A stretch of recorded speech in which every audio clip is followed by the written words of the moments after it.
Visible है आपको?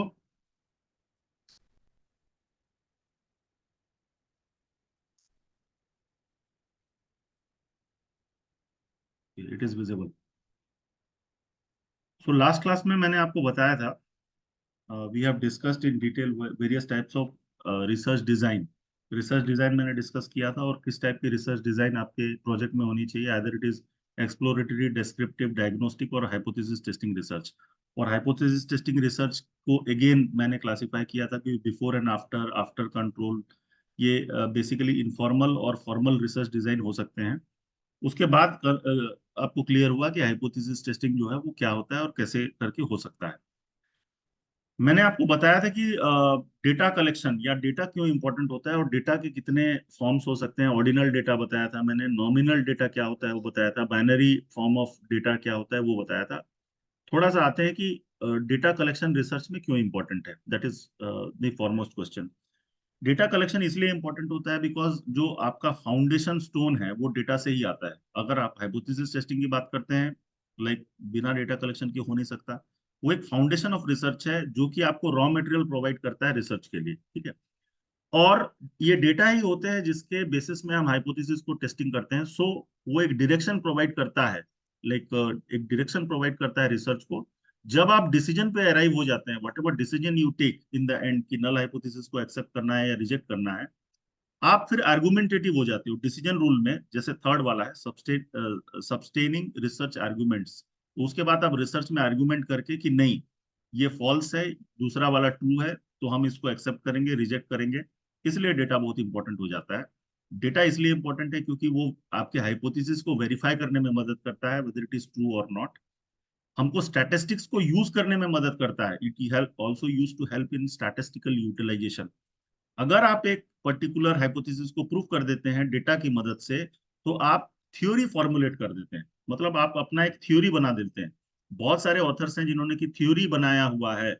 और वो थ्योरी जब बनता है, जब जब भी कोई आप नया थ्योरी देते हैं, आप रिसर्च की दुनिया में एक नया स्टैंडर्ड को एस्टेब्लिश करते हैं। आपका पब्लिकेशन अगर एक बहुत अच्छा रेप्यूटेड जर्नल में आ जाता है। देखिए, नोबेल प्राइज कैसे मिलता है?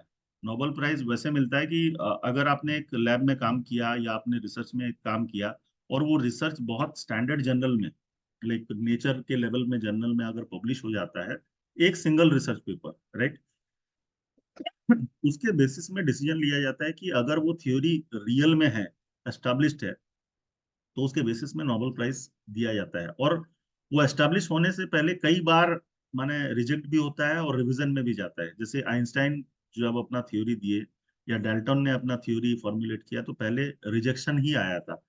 तो पहले एक्सेप्टेंस आता नहीं है, क्योंकि मेजोरिटी ऑफ द रिसर्चर जो रिसर्च के फील्ड में है उसको पहले रिजेक्ट करते हैं। रिजेक्ट करते हैं क्योंकि हो सकता है कि समझ नहीं पाते हैं, या उनका उतना लेवल नहीं होता है। तो धीरे धीरे करके एक्सेप्टेंस तब आता है जब आप उसकी वैलिडिटी, रिलायबिलिटी को प्रूव कर देते हैं। तो सिमिलर वे में अगर आप एक रिसर्चर हैं, तो थ्योरी के डेवलपमेंट के लिए बहुत सारे ऑलरेडी एग्जिस्टिंग थ्योरी हैं, उस थ्योरी पे हम और चीजों को ऐड कर रहे हैं। तो जब भी हम ऐड करते हैं, हम एक प्रिंसिपल फॉर्मुलेट करते हैं, थ्योरी फॉर्मुलेट करते हैं, सपोज करते हैं और डेवलप करते हैं। तो this is another factor. Data इसलिए भी इंपॉर्टेंट है क्योंकि हम प्रैक्टिकली यूटिलिटी हम देखते हैं, क्योंकि बिना डेटा के हम कोई बात नहीं कर सकते ऐसे ही। अपने मन गणन माने चीजों को हम रिसर्च में नहीं ला सकते। कोई भी बात अगर हम करते हैं तो उसकी वैलिडिटी तभी प्रूव होगी जब आप टेस्टिंग करो प्रॉपरली, और जब आपके पास डेटा हो। और फाइनली डेटा इसलिए इंपॉर्टेंट है बिकॉज ये आपको प्रॉब्लम सॉल्विंग अप्रोच में मदद करता है। तो ये कुछ पॉइंट्स हैं जिसके जिसके थ्रू से मैं बता दूं कि डेटा कलेक्शन क्यों इंपॉर्टेंट है। अब बहुत इंपॉर्टेंट है कि डेटा जो है कितने टाइप का होता है। तो बेसिकली डेटा जो होता है वो दो टाइप का होता है, आप जान लें। डेटा बेसिकली हम डेटा को भी क्वांटिफाई करते हैं दो तीन एस्पेक्ट्स पे। दो तीन एस्पेक्ट्स पे हम जब क्वांटिफाई करने की कोशिश करते हैं, एक टाइप का डेटा क्लासिफिकेशन होता है क्वालिटेटिव, दूसरा होता है क्वांटिटेटिव। एक और टाइप का डेटा होता है जिसको हम बोलते हैं प्राइमरी डेटा और secondary data. As a researcher आपको ये दो क्लासिफिकेशन याद रखने हैं जैसे भी कर। डेटा अगर मैं बोलूं, एक क्लासिफिकेशन है क्वालिटेटिव डेटा, दूसरा है क्वांटिटेटिव डेटा। दूसरा क्लासिफिकेशन है प्राइमरी डेटा और सेकेंडरी डेटा। मैं दोनों के बारे में डिटेल में समझाऊंगा। पहले देखते हैं क्वालिटेटिव डेटा क्या है और क्वांटिटेटिव डेटा क्या है। क्वालिटेटिव डेटा, जब भी हम क्वालिटी की बात करते हैं, वो नंबर्स में नहीं आते। याद रखिए, जब भी हम क्वालिटेटिव डेटा की बात करते हैं, वो नंबर्स नहीं होता, उसका सिर्फ डिस्क्रिप्शन होता है। तो नेचर ऑफ डेटा क्या होता है क्वालिटेटिव का? वो नॉन न्यूमेरिकल होता है, वो न्यूमेरिक फॉर्म में नहीं जाता। लेकिन क्वांटिटेटिव डेटा जो होता है वो न्यूमेरिकल फॉर्म में जाता है। और क्योंकि वो न्यूमेरिकल फॉर्म में जाता है, वो ऑलवेज मेजरेबल होता है। राइट? मैं आपका सेटिस्फेक्शन मेजर करना चाहता हूँ और उसको नंबर असाइन कर रहा हूँ, इट इज ऑलवेज मेजरेबल। लेकिन मैं बोल रहा हूँ कि आपका जेंडर क्या है, जेंडर मेजरेबल कैसे है, मेल फीमेल कैसे करके मैं मेजर करूंगा? या मैं बोलता हूँ कि एक अदर एस्पेक्ट ले लेता हूँ कि लाइक आपसे मैं पूछता हूँ कि अगर मैं सेटिस्फेक्शन लेवल को क्वांटिफाई करूँ तो वो मेजरेबल है। लेकिन मैं आपको बोलूँ कि नहीं नहीं, क्लास में क्या अच्छा नहीं लगता, तो आप 10 लाइन लिख के दे दिए, लाइन लिख के दे दिए, न्यूमेरिक नोटेशन अगर नहीं है, then that data becomes qualitative. देखिए, रिसर्चर एक डेटा को क्वालिटेटिव या क्वांटिटेटिव बना सकता है अगर वो मेजरेबल फॉर्म में हो। जब भी हम उस चीज को मेजर करना चाहते हैं नंबर्स के बेसिस में, वो क्वांटिटेटिव बन जाता है। और जब उसको हम डिस्क्राइब करवाते हैं, लिखवाते हैं उसके ऊपर, अगर मैं आपको बोलूं कि आप एक ऐसे लिखिए इसके ऊपर, तो वो क्वालिटेटिव डेटा है। लेकिन मैं आपको अगर बोलूंगा कि नहीं, उसको क्वांटिफाई करना है, उसको नंबर में रिप्रेजेंट करना है, then it becomes quantitative data. तो बेसिक डिफरेंस वही है। Let us say for example, आपका मोटिवेशन मुझे मेजर करना है, मैं कैसे करके करूंगा? आपका कॉन्फिडेंस मेजर करना है, इसको मैं मेजर नहीं कर पाऊंगा, तो क्वालिटेटिव डेटा है, मतलब उसको डिस्क्रिप्टिव वे में मेजर कर पाऊंगा। लेकिन आपका अचीवमेंट और इंटेलिजेंस को मैं मेजर इसलिए कर सकता हूँ क्योंकि लेट अस से आपने मार्क्स कितने लाए या ओपिनियन पोल में आपने रेस्पॉन्स कितने दिए, इसको अगर मैं क्वांटिफाई करने की कोशिश करूँ तो अचीवमेंट और इंटेलिजेंस ऑलवेज मेजरेबल है, जिसको हम क्वांटिटेटिव डेटा भी बोलते हैं। जब भी हम क्वालिटेटिव डेटा को मेजर करते हैं तो इंटरव्यू के माध्यम से, क्वेश्चनर के माध्यम से कर सकते हैं। क्वांटिटेटिव डेटा को भी इंटरव्यू और क्वेश्चनर के माध्यम से किया जा सकता है। लेकिन क्वांटिटेटिव डेटा को हम लास्ट में टेस्ट करते हैं, systematically we have to test those quantitative data. हमको टेस्ट करना होता है और डेटा एनालिसिस परफॉर्म करना होता है। पर्पस क्या होता है क्वालिटेटिव डेटा और क्वांटिटेटिव डेटा का? पर्पस क्या होता है? Qualitative data explores the underlying reasons of motivation. Motivation के पीछे क्या क्या रीजन हो सकते हैं, इसको एक्सप्लोर करेगा। लेकिन क्वांटिटेटिव डेटा सिर्फ मेजर करेगा, मेजर करेगा और ट्रेड को माने डिफाइन कर पाएगा। इसका यूजेस मैं आपको आगे में बताऊंगा। एडवांटेजेस क्या होता है वो जान लीजिए कि it provides depth and detail, explores why and how. Qualitative data हमको बताएगा क्यों हुआ, कैसे हुआ, किस लिए हुआ। लेकिन क्वांटिटेटिव डेटा आपको वो नहीं बताएगा, ये प्रिसीजन वाइज जो स्टैटिस्टिक्स में आपका रिजल्ट आएगा, सिर्फ वो बताएगा कि ये है या नहीं। और नहीं है तो फिर उसके रीजन क्या हो सकते हैं, उसको बाद में खोजना पड़ता है। तो बेसिकली डेटा जो नॉन न्यूमेरिक होते हैं, जो न्यूमेरिक नहीं होते हैं, जिसको हम क्वांटिफाई नहीं कर सकते, उसको हम बोलते हैं क्वालिटेटिव डेटा। जिस डेटा को हम मेजर कर सकते हैं, क्वांटिफाई कर सकते हैं in terms of numbers, that is known as qualitative data. As a researcher आपको दोनों टाइप के डेटा लेने होते हैं। अब नेक्स्ट मैं जब भी बताऊंगा कि ये क्वालिटेटिव डेटा है, ये क्वांटिटेटिव डेटा है, तो डोंट बी कंफ्यूज्ड। उस कंडीशन में आप कंफ्यूज नहीं होंगे कि कौन सा डेटा है। आपको सिर्फ जानना है कि क्वालिटेटिव डेटा मतलब वो डिस्क्रिप्शन होगा, नंबर्स में नहीं आएंगे। क्वांटिटेटिव डेटा अगर होगा तो वो उसके डेफिनेटली कुछ नंबर्स होंगे। This is one classification. The other classification it is known as, हम डेटा को कैसे करके मेजर करते हैं। ठीक है, डेटा को हमको कैसे मेजर किया जाता है, और मैंने कुछ स्केल्स पढ़ाए थे आपको। ये डिफरेंट टाइप ऑफ स्केल है, स्केल फॉर मेजरमेंट। देखिए, स्केल दो टाइप के होते हैं। क्वेश्चनर को मैंने स्केल कहा था, आपको अगर याद होगा तो क्वेश्चनर को मैंने स्केल कहा था। स्केल एक और टाइप के स्केलिंग होते हैं जिसमें हम रेटिंग प्रोवाइड करते हैं। रेटिंग, रेटिंग मतलब एक क्वेश्चन में किस टाइप की रेटिंग है। क्वेश्चन तो हो गया। अगर मैंने आपको कहा कि categorize your gender, you need to categorize your gender, उसमें दो ऑप्शन है, आइदर इट इज मेल और फीमेल। तो मेल और फीमेल को भी यहाँ पर स्केल कहा जाता है, तो डोंट बी कंफ्यूज्ड। स्केल वो भी है, स्केल ये भी है। लेकिन ये स्केल ऑफ मेजरमेंट है, ये स्केल ऑफ मेजरमेंट है और वो टोटल स्केल है। सिर्फ यही डिफरेंस है। तो मैं अगर स्केल ऑफ मेजरमेंट की बात कर रहा हूँ, और नॉमिनल डेटा, कल मैंने आपको बताया था कि नॉमिनल डेटा वो होता है जिसका नंबर्स में आइडेंटिफाई हम नहीं कर सकते। जैसे न्यूमेरिक सिग्निफिकेंस उसका कुछ नहीं होता, न्यूमेरिक सिग्निफिकेंस नहीं होता, उसका एग्जांपल है जेंडर, मेल फीमेल। मेल बड़ा है, फीमेल छोटा है, ऐसा नहीं है। फीमेल बड़ा है, मेल छोटा है, ऐसा भी नहीं है। पास फेल ये न्यूमेरिक है, पास बड़ा है, फेल छोटा है, ऐसा नहीं है। सो ये नॉमिनल डेटा है जिसको हम क्वांटिफाई नहीं कर सकते, ठीक है, या इसका न्यूमेरिक वैल्यू जो है वो नहीं होता, इसका मैग्नीट्यूड नहीं होता। लेकिन ऑर्डिनल डेटा को हम क्वांटिफाई कर सकते हैं। क्वांटिफाई कर सकते हैं मतलब उसका न्यूमेरिक वैल्यू है, सिर्फ हम रैंकिंग प्रोवाइड कर सकते हैं। Late us say for example, class में रैंक आपका आया 75% कोई लाया, 70% लाया, 65 लाया, 60 लाया, 59 लाया। लेकिन रैंकिंग में क्या है कि फर्स्ट रैंक और सेकंड रैंक का जो डिफरेंस है वो सेकंड रैंक और थर्ड रैंक का डिफरेंस है, ऐसा मायने नहीं है। सिर्फ हम क्वांटिफाई कर रहे हैं। जैसे कल मैंने एक एग्जांपल दिया था, hot, hotter, hottest. Hot, hotter, hottest का मतलब ये नहीं है कि जो हॉट है वो दोगुना, लाइक हॉटर जो है वो दो गुना गर्म है हॉट से, और हॉटेस्ट जो है वो 3 गुना है, ऐसा नहीं बोल सकते। ये रिलेटिव है। रिलेटिव का मतलब ये होता है कि इससे ये बड़ा है, इससे ये बड़ा है।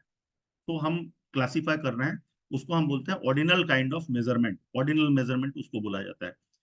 तीसरा टाइप ऑफ मेजरमेंट है वो इक्वल इंटरवल का मैनेजमेंट मेजरमेंट है। इसमें समझिएगा इक्वल इंटरवल और ऑर्डिनल डेटा में क्या फर्क है। इक्वल इंटरवल में मैं जब बात करूं तो मैं बात करूंगा कि टेस्ट का स्कोर, एक ने 70 लाया, दूसरा ने 75 लाया, तीसरा 80 लाया, चौथा 85 लाया। जो डिफरेंस है वो इक्वल है, 5 का डिफरेंस है, राइट। तो जब इक्वल इंटरवल की बात होती है तो वो डिफरेंस जो है स्पेसिफिक होता है। तो जो बीच का डिफरेंस होता है वो स्पेसिफिक होता है, उसमें कोई डिफरेंसेस नहीं होते।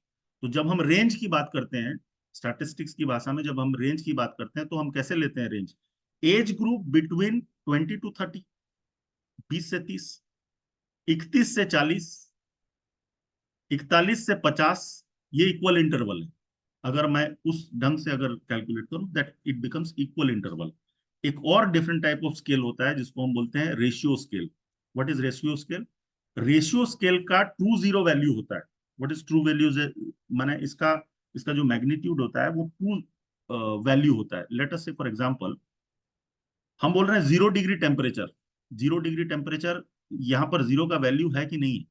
अगर जीरो बोल रहे हैं तो, अगर वैसा जीरो बोले तो कोई वैल्यू नहीं। लेकिन 0 डिग्री टेम्परेचर की अगर बात करें तो उसका वैल्यू होता है, एब्सोल्यूट वैल्यू जिसका होता है, that it is known as ratio scale. तो इक्वल इंटरवल और रेशियो स्केल माने मोर और लेस सेम है। आपको लाइक जो यूज करना पड़ेगा वो nominal data, continuous data, ordinal data, equal interval, ये सारे टाइप का डेटा का क्लासिफिकेशन आपको जरूरत पड़ेगा। और ये स्केल है, एक हिसाब से स्केल है।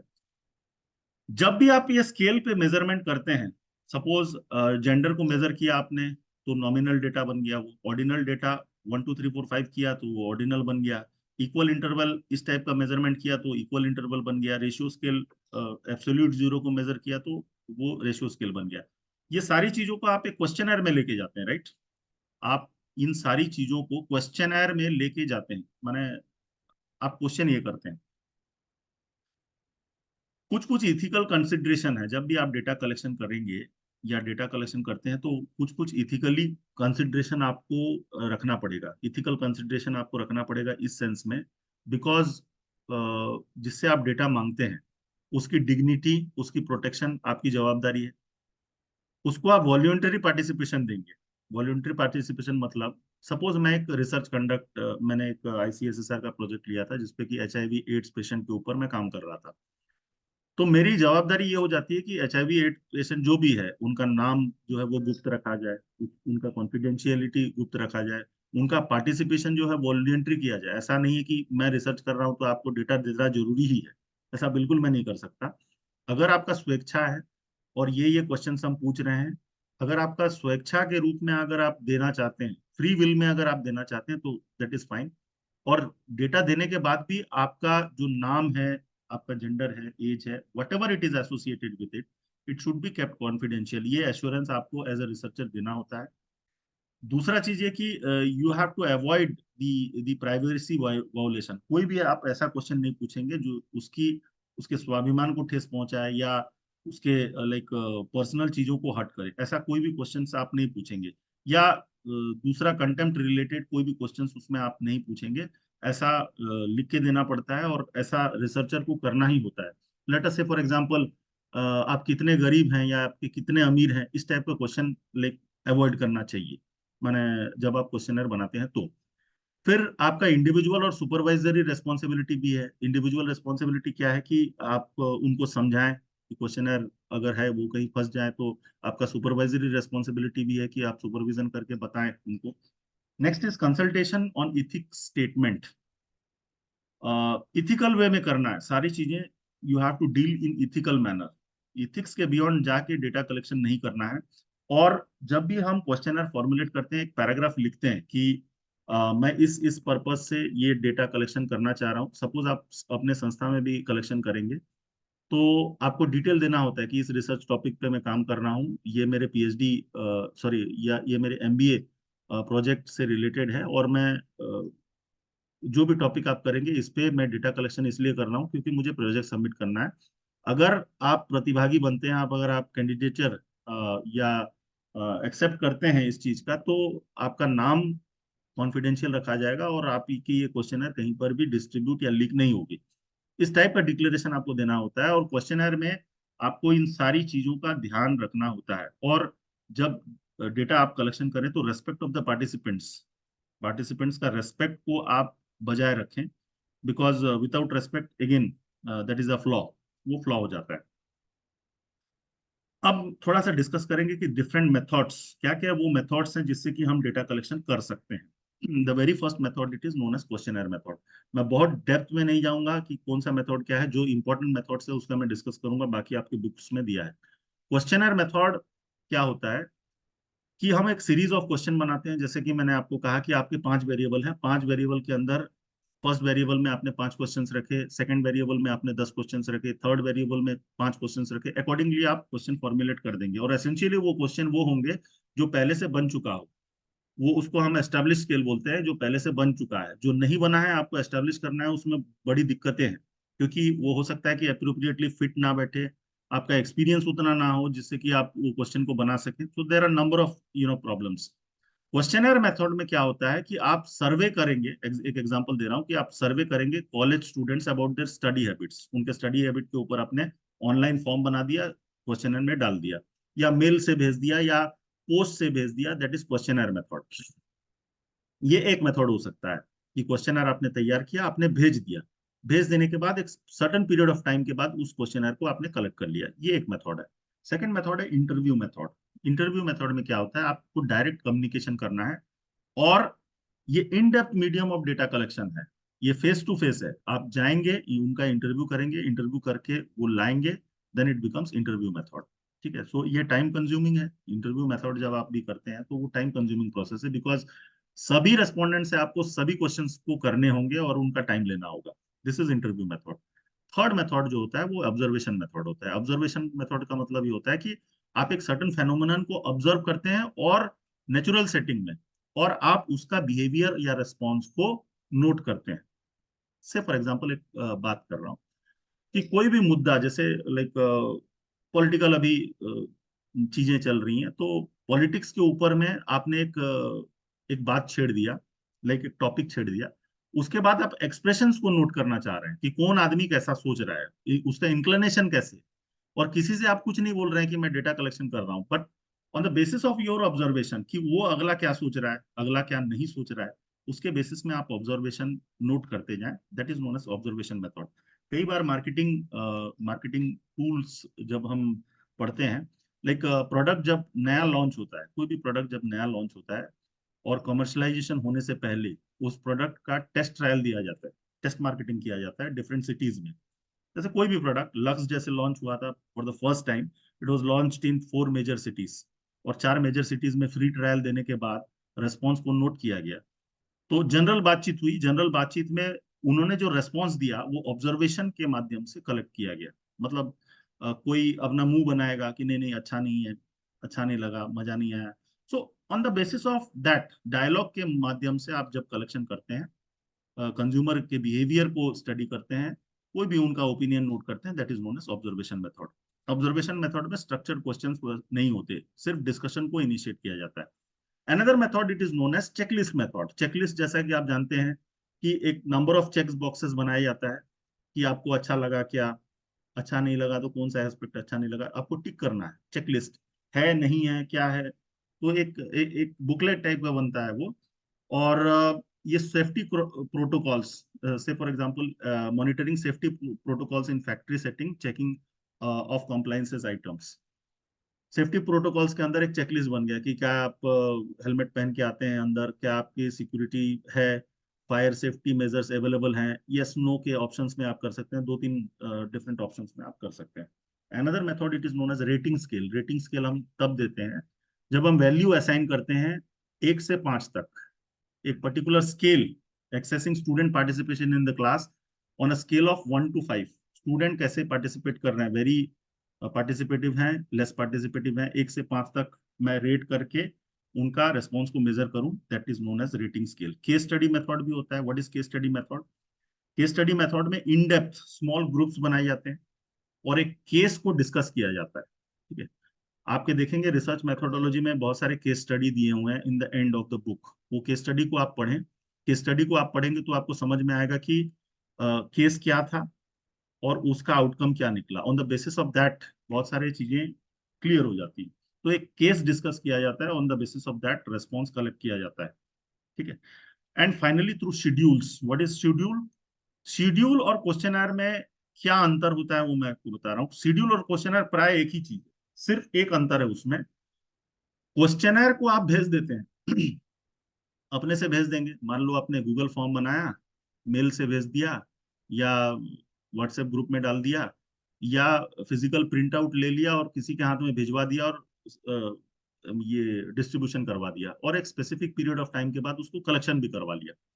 ये होता है क्वेश्चनर। शेड्यूल में क्या अंतर है? रिसर्चर जो है वो एक ट्रेंड इंटरव्यूअर को अपॉइंट करता है। सपोज आपको मैंने ट्रेनिंग दिया कि ये मेरा क्वेश्चनर है, और एक फील्ड इन्वेस्टिगेटर होता है जो कि जाता है, मैंने पर्सन टू पर्सन जाता है, वो भरवाता है उनसे, और जो कुछ समझ में नहीं आता है वो समझाता भी है। तो दैट बिकम्स शेड्यूल। तो बेसिकली हम जो प्रोजेक्ट्स करते हैं डिफरेंट संस्थाओं से, वो क्वेश्चनर के माध्यम से और शेड्यूल के माध्यम से, दोनों माध्यम से लेते हैं। शेड्यूल इसलिए यूज किया जाता है कि कई बार हमारे पार्टिसिपेंट्स ऐसे होते हैं, जैसे आप रूरल एरिया में रूरल मार्केटिंग के ऊपर में कुछ करना चाहते हैं और आपको गांव गांव जाना है, वहाँ इलिटरेट पर्संस भी हैं जिनको आपको फेस करना है। तो फेस टू फेस आपको कम्युनिटी एंगेजमेंट रखना है, वहां पर थोड़ा सोशल रिस्पॉन्सिबिलिटी भी डेवलप करना है, तब आपको डेटा मिल पाएगा। और गांव के जो वृद्ध लोग हैं वो आपको डेटा, इलिटरेट लोग हैं, तभी देंगे जब हम उनसे इंटरेक्ट करेंगे। तो वो क्वेश्चनर के माध्यम से जब आप 1 to 1 जाते हैं, इट बिकम शेड्यूल। तो क्वेश्चनर और शेड्यूल में बेसिक डिफरेंस वही है। तो these are the different methods. ये डिफरेंट मेथड्स हैं जिसके थ्रू से आप डेटा कलेक्शन कर सकते हैं। आपको डिटरमाइन करना है कि कौन सा मेथड आपके लिए अप्रोप्रिएट है, whether it is interview method, observation method, checklist method, rating scale, case study, schedule. इसमें सबसे इजी क्वेश्चनर मेथड है जो कि रिलायबल वे में डेटा प्रोवाइड कर देता है। मैं नहीं बोल रहा हूँ कि दूसरा मेथड गलत है, लेकिन दूसरा मेथड जो है वो डिफिकल्ट है, टाइम टेकिंग है। क्योंकि इंटरव्यू मेथड में आप 1 to 1 अगर जाएंगे तो it takes time. Observation method थोड़ा कॉम्प्लेक्स है, बिकॉज आपको उसके लिए बिहेवियरल साइंसेस का नॉलेज होना जरूरी है, साइकोलॉजी का नॉलेज होना जरूरी है, क्योंकि आप फेस रीडिंग कर पाना चाहिए, आप पर्सनालिटी रीडिंग कर पाना चाहिए, आप ग्राफोलॉजी मैंने हैंडराइटिंग को रीड कर पाना चाहिए। तो these all aspect should be there. तो ये डिफरेंट मेथड्स है जिससे कि हम डेटा कलेक्शन कर सकते हैं। ये अब बात है कि देखिए, दो डिफरेंट टाइप ऑफ डेटा होते हैं। एक तो होता है प्राइमरी डेटा, मैंने बताया था। एक होता है क्वालिटेटिव एंड क्वांटिटेटिव, जो मैंने डिस्कस किया। क्वालिटेटिव जो होता है वो नॉन न्यूमेरिक होता है, क्वांटिटेटिव जो होता है वो न्यूमेरिक होता है। दूसरा क्लासिफिकेशन जो था प्राइमरी डेटा और सेकेंडरी डेटा का। प्राइमरी डेटा वो डेटा है जिसको हम डायरेक्टली रेस्पोंडेंट के पास जाके कलेक्ट करते हैं through the means of questionnaire, interview, observation, जो भी आप बोलें, ये सारे प्राइमरी डेटा कलेक्शन के टूल्स हैं जो हमने डिस्कस किया अभी। प्राइमरी डेटा वो होता है जो हम डायरेक्टली रेस्पोंडेंट के पास जाएं, उनसे पूछें और कलेक्ट कर लें। ये याद रखिएगा क्योंकि ये इंपॉर्टेंट माना क्वेश्चन है। What is the basic difference between primary and secondary data? So primary data, it is directly collected from the respondents, and through the method of questionnaire, interview, observation, checklist, rating scale, case study, and through schedule. ये सारे methods हैं उसके। लेकिन secondary data क्या होता है? Secondary data it is those kind of data which is already published in different sources. बहुत सारे डिफरेंट ऐसे सोर्सेस हैं जिसमें कि ऑलरेडी डेटा जो पब्लिश्ड होके है, that is known as secondary data. मतलब इसके लिए आपको कहीं जाने की जरूरत नहीं है। रादर आपको बुक्स में, मैगजीन्स में, जैसे कि ये डिफरेंट सोर्सेज दिया है, गवर्नमेंट पब्लिकेशन, लेट अस से यूएस सेंसस डेटा मैंने उठाया है, एफडीए का रिपोर्ट उठाया, वो सेकेंडरी डेटा है। इंटरनेशनल ऑर्गेनाइजेशन से कुछ डेटा लिया, यूएन ग्लोबल रिपोर्ट है, वर्ल्ड हेल्थ ऑर्गेनाइजेशन का हेल्थ स्टेटिस्टिक्स रिपोर्ट है, मैंने डायरेक्टली किसी सोर्स से लिया, this is also secondary data. Book से लिया, मैगजीन से लिया, इंडस्ट्री रिपोर्ट से लिया, एकेडमिक पब्लिकेशन, इवन आप जो लिटरेचर रिव्यू भी कर रहे हैं, that is a form of secondary data source. Unpublish sources से भी लिया। तो जरूरी नहीं है कि वो पब्लिश सोर्स ही है, अनपब्लिश डेटा भी अगर कुछ है available, and if you are taking data from दो sources, it becomes secondary data. तो जनरली हम लिखते हैं अपने अपने थीसिस में कि both primary and secondary data was collected by the researcher. हम दोनों टाइप के डेटा लेते हैं, और प्राइमरी डेटा जो है वो रेस्पोंडेंट से लेते हैं, क्वेश्चनर के मीडियम से, शेड्यूल के मीडियम से, ऑब्जर्वेशन के मीडियम से। लेकिन सेकेंडरी डेटा हम लेते हैं जो पब्लिश्ड और अनपब्लिश्ड सोर्सेस, डिफरेंट सोर्सेस जो भी अवेलेबल है हमारे पास, उसको जब हम लेते हैं, it becomes secondary data sources. उसके बाद आते हैं कि क्वेश्चनर, क्वेश्चनर के कितने टाइप्स हो सकते हैं, और कैसे क्वेश्चनर को फॉर्मुलेट किया जाता है, थोड़ा उस पर मैं आइडिया दूंगा। क्वेश्चनर डिफरेंट टाइप्स के होते हैं। पहला टाइप होता है स्ट्रक्चर्ड क्वेश्चनर। स्ट्रक्चर्ड क्वेश्चन का मतलब होता है वो स्ट्रक्चर वे में डिजाइन किया गया है, पहले से pre determined set of questions आपके पास अवेलेबल हैं, और जिसको हम क्वांटिफाई कर रहे हैं। स्पेसिफिक क्वेश्चंस है, पूरा डायरेक्ट क्वेश्चंस है, स्पेसिफिक क्वेश्चंस है। ठीक है, एग्जाम्पल देते हैं कि आपको अपना सेटिस्फेक्शन को रेट करना है इस पर्टिकुलर क्लास के लिए, और आपका रेटिंग स्केल 1 to 5, इसमें 5 जो है वो वेरी सेटिस्फाइड है, और 1 जो है वो अनसेटिस्फाइड है। तो मैंने आपसे एक क्वेश्चन पूछा, डायरेक्ट क्वेश्चन पूछा कि आप ये इस क्लास से आप कितना सेटिस्फाइड है। 1 जो है वो वेरी अनसेटिस्फाइड है, और 5 जो है वो वेरी सेटिस्फाइड है। तो इस रेंज में आप अपना चीजों को रख सकते हैं। दिस इज स्ट्रक्चर्ड क्वेश्चन है। नॉन स्ट्रक्चर्ड क्वेश्चन क्या होता है, ये ओपन एंडेड क्वेश्चन है। देखिए, दो टाइप के क्वेश्चन होते हैं, एक ओपन एंडेड क्वेश्चन होता है, एक क्लोज एंडेड क्वेश्चन होता है। ऊपर वाला जो है वो क्लोज एंडेड क्वेश्चन था, जो मैंने आपको पूछा कि आप अपना सेटिस्फेक्शन को रेट कीजिए। क्लोज एंडेड मतलब आपको 1 से 5 तक ही चूज करना है, आपको कुछ बताना नहीं है कि मान लो अनसेटिस्फाइड है तो किस लिए अनसेटिस्फाइड है, ये आपको नहीं बताना है।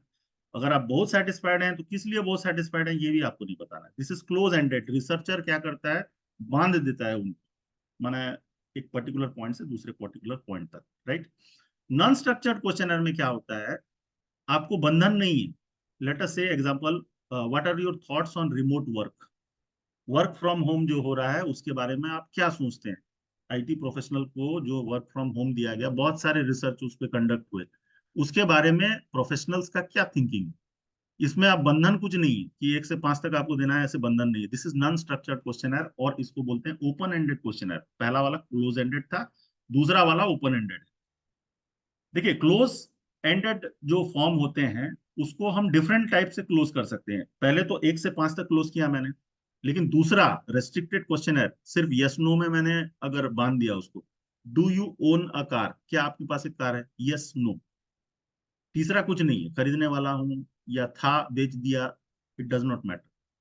यस नो में क्वांटिफाई अगर कर दूं, that this is close ended. पहले वाला भी क्लोज एंडेड था, लेकिन उसका रेंज ज्यादा था, इसका रेंज जो है वो कम है। ओपन एंडेड जो है वो अनरेस्ट्रिक्टेड होता है। जैसे describe your experience with our product, कोई भी प्रोडक्ट आपने यूज किया, आप डिस्क्राइब करेंगे अपना एक्सपीरियंस। सो इट मोर और लेस इट बिकम्स क्वालिटेटिव। देखिए, इसमें क्वांटिटेटिव भी है और इसमें क्वालिटेटिव भी है। जहां पर हम रेटिंग यूज कर रहे हैं 1 to 5, इट बिकम्स क्वांटिटेटिव। लेकिन जहां पर हम बोल रहे हैं describe your experience with our product, it becomes qualitative. वो अपना लिख के देगा कि बहुत अच्छा लगा, इसलिए अच्छा लगा। वो ये क्वालिटेटिव है, हम उसको क्वांटिफाई नहीं कर सकते। हम ये नहीं बोल सकते कि बहुत, मान लो बहुत भी अच्छा लगा तो 5 नंबर अच्छा लगा या 10 नंबर अच्छा लगा, it can not be quantified. ठीक है, तो जो ओपन फॉर्म ऑफ क्वेश्चन होते हैं वो बेसिकली लाइक क्वालिटेटिव नेचर के होते हैं। कुछ होते हैं फैक्ट क्वेश्चनर। फैक्ट क्वेश्चनर मतलब एग्जैक्ट। देखिए, मैं आपके सेटिस्फेक्शन लेवल को एग्जैक्टली क्वांटिफाई नहीं कर सकता, राइट। अगर मैं आपको बोलूं कि 1 से 5 तक आपको रेटिंग करना है, तो हो सकता है कि कोई 4 नंबर मेरे को दे, मैंने मेरे क्लास के लिए अगर आप 4 नंबर मेरे को देते हैं कि, तो हो सकता है कि कोई आदमी अपने दिमाग में 4 को बहुत बड़ा नंबर सोचता है। ठीक है, कई टीचर्स ऐसे होते हैं जो कि सोचते हैं कि लाइक 70% मार्क्स अगर आ गए तो बहुत है, लेकिन कई टीचर सोचते हैं नहीं नहीं 90% आने से अच्छा है। तो 70% मेरे दिमाग में बहुत अच्छा है, लेकिन दूसरे टीचर के दिमाग में 90% अच्छा है, तो वो एग्जैक्ट मेजरमेंट नहीं है, वो रिलेटिव मेजरमेंट है। हो सकता है 70-90 दोनों अच्छा हो, लेकिन फैक्ट क्वेश्चनर में क्या होता है कि आपको एग्जैक्ट आंसर देना है। जैसे व्हाट इज योर एज, अब आपका एज अगर मान लो 30 है या 35 है, तो वो 40 नहीं हो सकता, और 35 और 40 के अंदर बहुत अंतर होता है। तो एग्जैक्ट जब हम बोलते हैं तो that is known as fact questionnaire. जो डेमोग्राफिक डेमोग्राफी हम कलेक्ट करते हैं डेटा, डेमोग्राफिक डेटा मतलब जो पर्सनल डेटा होता है कि आप कहाँ रहते हैं, रूरल एरिया में रहते हैं, अर्बन एरिया में रहते हैं, आपका जेंडर क्या है, ये सब फैक्ट्स डेटा है। मतलब ये न्यूमेरिक डेटा अगर हम ये करें, आपका एज क्या है, आपका इनकम क्या है, मान लो आपका इनकम क्या है मैं पूछूं, तो जितना है आप उतना बताएंगे। 50,000 रुपीज पर मंथ है तो 50,000 है, फिर वो 1 लाख नहीं है। तो दिस इज फैक्ट क्वेश्चनर। एक और होता है कि ओपिनियन एंड एटीट्यूड क्वेश्चनर। तो what is opinion and attitude questionnaire? Subjective belief, subjective belief को अगर हम एक्सप्लोर करते हैं, say for example what is your opinion on climate change, जो क्लाइमेट चेंज हो रहा है उसके लिए आपका ओपिनियन क्या है। आपका एटीट्यूड को मैं मेजर कर रहा हूँ, आपका लाइक ओपिनियन को मैं मेजर कर रहा हूँ। This is known as the opinion and attitude questionnaire. ठीक है। इंटरव्यू के भी तो ये डिफरेंट टाइप ऑफ क्वेश्चनर है जिसके बेसिस में आप अपना ओन क्वेश्चंस डिजाइन कर सकते हैं। इंटरव्यू को मैं पूरा क्लासिफाई नहीं करूंगा, ये आप खुद भी पढ़ सकते हैं। इंटरव्यू डिफरेंट टाइप्स के होते हैं, जैसे कि individual and group interview. 1-to-1 interview होता है, आप जाएंगे, लोग खड़े रहेंगे, लाइक लोग इंटरव्यू करेंगे, दिस इज 1-to-1। बहुत लोगों को बुला लेंगे, 1-to-many इंटरव्यू करेंगे, वो भी एक है। Single and panel of interviewer, एक इंटरव्यूअर है और एक इंटरव्यूई है, ये एक प्रोसेस हो सकता है। बहुत सारे लोग इंटरव्यूई हैं, सॉरी इंटरव्यूअर हैं और एक इंटरव्यूई है, ये एक दूसरा हो सकता है, जिसको हम पैनल इंटरव्यू बोलते हैं। Panel interview generally assistant professor का जब सिलेक्शन होता है तो 10 लोग बैठे रहते हैं एंड एक कैंडिडेट को वो इंटरव्यू करते हैं, बिकॉज उनका डिफरेंट लेवल मेजर करते हैं। कोई एप्टीट्यूड मेजर करता है, कोई सब्जेक्ट नॉलेज मेजर करता है, कोई रिसर्च का नॉलेज मेजर करता है। तो that is known as panel of interviewer. एक और टाइप का इंटरव्यू होता है स्ट्रक्चर्ड और अनस्ट्रक्चर्ड। स्ट्रक्चर इंटरव्यू में क्या होता है, सेम क्वेश्चन सभी को पूछा जाता है। अनस्ट्रक्चर्ड इंटरव्यू में क्वेश्चंस जो है वो डिफरेंट होते हैं डिफरेंट के लिए। एक होता है कि non directive and focused interview. तो ये डिफरेंट टाइप के इंटरव्यू हैं जो बेसिकली थियोरिटिकल इन नेचर है। वो आप पढ़ सकते हैं, इसमें आपका अवेलेबल है। बेसिकली मैं जो कंसर्न पार्ट है उसको मैं कवर करना चाहूंगा। रेटिंग स्केल जो होता है, अब थोड़ा आ जाते हैं कि रेटिंग स्केल क्या होता है। क्वेश्चनर जब हम डिजाइन करेंगे तो उसमें डिफरेंट रेटिंग स्केल होते हैं, और वो रेटिंग स्केल को डिफरेंट नामों से जाना जाता है। क्या क्या है? पहला है लिकर्ट स्केल, ये बहुत इंपॉर्टेंट स्केल है। लिकर्ट स्केल अमूमन रिसर्चर, सारे रिसर्चर लिकर्ट स्केल को रेफर करते हैं। लिकर्ट स्केल का मतलब ये होता है कि आप अपना सीरीज ऑफ एग्रीमेंट या डिसएग्रीमेंट एक पर्टिकुलर स्केल में दें। आपका एग्रीमेंट या डिसएग्रीमेंट, ठीक है। क्या आप मानते हैं कि एमबीए आपके कैरियर ग्रोथ के लिए इफेक्टिव है? ये क्वेश्चन है, ठीक है। इसमें लिकर्ट स्केल यूज करते हैं, strongly agree, agree, neutral, disagree, strongly disagree. ये 5 आपके हैं। आप स्ट्रांगली एग्री भी कर सकते हैं, एग्री भी कर सकते हैं, न्यूट्रल भी कर सकते हैं, व्हाटएवर। तो लिकर्ट स्केल आपका एग्रीमेंट या डिसएग्रीमेंट मेजर करने के लिए जो स्केल हम डिजाइन करते हैं, ये 5 पॉइंट पे भी हो सकता है, ये 7 पॉइंट पे भी हो सकता है, ये 9 पॉइंट पे भी हो सकता है। जनरली 5 और 7 का स्केल यूज किया जाता है लिकर्ट स्केल। दूसरा स्केल होता है semantic differential scale. Semantic differential scale और लिकर्ट स्केल में यह अंतर होता है कि हम दो ऑपोजिट कैरेक्टरिस्टिक्स को मेजर कर रहे हैं सिमेंटिक डिफरेंशियल स्केल में। लेट अस से पावरफुल और वीक, पावरफुल और वीक ये दोनों ऑपोजिट पॉइंट है, उसके बीच डिफरेंट पॉइंट्स हैं। हैप्पी सैड, सपोज मैं 1 नंबर को सैड लूं और 10 नंबर को हैप्पी लूं, उस बीच में आपको रेट करना है। Semantic differential scale. How do you feel today, आज आप कैसे फील कर रहे हो। हैप्पी सैड, हैप्पी का 10 नंबर है, सैड का 1 नंबर है, बीच में कहीं भी रेट कर सकते हैं आप। 8 कर सकते हैं, 7 कर सकते हैं, 6 कर सकते हैं। This is semantic differential scale. एक और स्केल होता है न्यूमेरिक स्केल। न्यूमेरिक स्केल जैसे मैंने आपको बताया 1 to 10। अब इसमें नोटेशन नहीं है, रेट योर सेटिस्फेक्शन। मैं अगर बोलूं आप कितना सेटिस्फाइड फील कर रहे हैं इस क्लास से, 1 से 10, उसमें कोई नोटेशन नहीं है। मतलब जैसे ऊपर वाले में नोटेशन था, पावरफुल से वीक, हैप्पी से सैड, स्ट्रांगली एग्री से डिसएग्री ऊपर वाले में, इसमें सिर्फ स्केल है 1 से 10, नंबर्स देने हैं बस। That is numeric scale. More और लेस सारे चीज सेम है, आपको थोड़ा थोड़ा डिफरेंस है वो समझना है, क्योंकि आपको लिखना पड़ेगा कि in my research I have use semantic differential scale. मैंने अपने रिसर्च में सिमेंटिक डिफरेंशियल स्केल को यूज किया, मैंने अपने रिसर्च में लिकर्ट स्केल को यूज किया जिसके 7 पॉइंट थे या 5 पॉइंट थे। ये चीज क्लियरली आपको मेंशन करना होगा। Then you have got graphical rating scale. Graphical rating scale में पुअर टू एक्सेलेंट।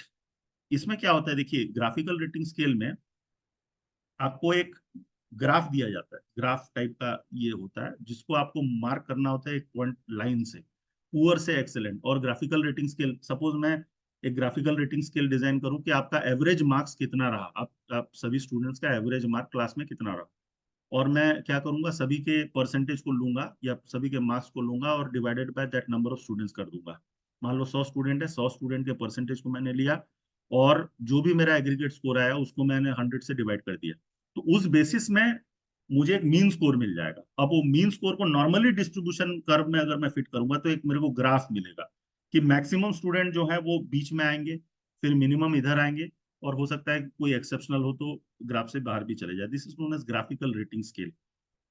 और लास्ट वाला होता है डिस्क्रिप्टिव स्केल। डिस्क्रिप्टिव स्केल मतलब आपको डिस्क्राइब करना है वर्ड से, फ्रेजेस से। सपोज हाउ ऑफन, मैंने एक क्वेश्चन पूछा कि how often you go for enjoying your holidays. कितना फ्रीक्वेंटली आप जाते हैं आपके हॉलीडे को एंजॉय करने के लिए। तो आप रेट कर सकते हैं, नेवर कभी नहीं जाता, रेयरली कभी कभी, समटाइम्स, ऑफन, ऑलवेज। तो ये फ्रेजेस हैं, डेस्क्रिप्टिव फ्रेजेस हैं, और इनका भी मीनिंग अलग अलग है।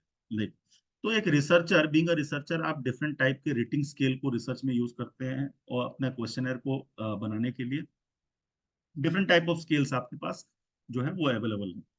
तो आज हमने कवर किया बेसिकली हाइपोथेसिस टेस्टिंग और रेटिंग स्केल।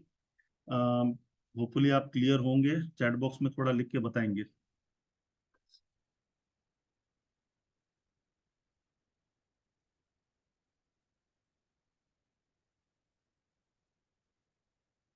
आवाज आ रही है मेरी? क्लियर? देखिए ये सारी चीजें आपको प्रोजेक्ट बनाने के दौरान बहुत काम आने वाली है। जब जब भी आप प्रोजेक्ट मैंने